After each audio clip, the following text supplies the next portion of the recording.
All right, next up we have episode 5, which is Project 412. This is where Chris Lloyd's character comes in. And I said Rosalita and Tyler are definitely inevitable in this show, but that Jodie is also a very attractive woman. So I was like, well, maybe not, but they don't seem to have, like, Jodie has no interest in anybody in this show at all, and Rosalita and Tyler are giving each other eyes, but nothing, as I said, nothing ever comes of it. Never.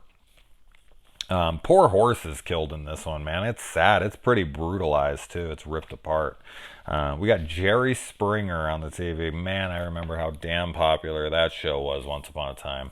I know that Steve guy, the bouncer, got his own show, which was wild to me. Everyone loved Steve back in the day. And then Steve Wilkos, right, or something? He has, like, his own show.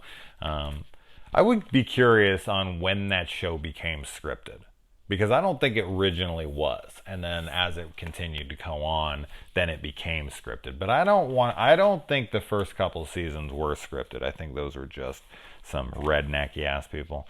But yeah, the later shows, they have to be scripted. I only watched a little bit of it when it was on originally. I watched a decent amount of it, and Maury Povich, and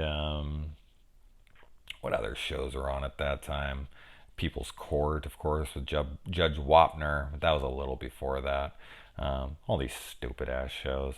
Dr. Phil was around that time. I didn't really watch much Dr. Phil though. Loveline, remember that? Oh wow. Now I'm really taking myself back. All right, so we've got a bioengineer living in a hidden lab, and he is screwing around with something called mix and match, and this is something that plays through the rest of the season. This is what opens up the show to multiple possibilities, because graboids and ass blasters and whatnot would definitely have gotten to be played out eventually, so they bring this in. I like how in this show I feel like everyone who dies is like a bad guy, so you don't really care. And they don't really make a big deal of it, because like a biker rolls into town, and we might just be stereotyping this guy. He's kind of a dick, but whether he deserves to die or not, I don't know. But they kind of paint him as a bad guy. So he comes into town and he just gets eaten, by 412. And it's just like, whatever.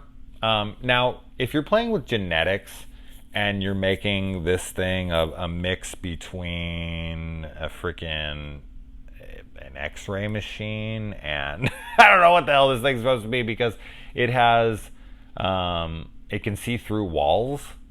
It's like Superman, but also it has like robo vision. Like when it shows its vision, it has like freaking Iron Man looking vision. I was like, wait, so he put a optical eye in there, like with like some kind of camera, robotic camera? Like what the hell is that? That doesn't even make sense for what they even explained it to be. But yeah, some gene splicing here.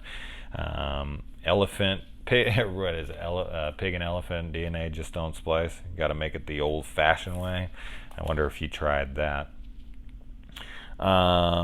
And yeah, I mean, he's super sad because he's like, Chris Lloyd's character is like bonded with this thing. He really cares about this thing, but unfortunately it has to die, and he's very upset about it. But he made a damn monster and they had to get rid of it. And El Blanco actually eats 412, so you have this Jurassic Park T-Rex eating the Velociraptor moment when dinosaurs roam the earth. Yeah, that's such a great scene. But then it actually vomits it out, like, nope, not eating this thing. So they have to take care of it themselves. It's sad. I think this is the one. Yeah, this is where Tyler has to pick up his gun and blow this thing to bits. I think that's this episode. I don't know. I watched this a few days ago, but I think that's this episode.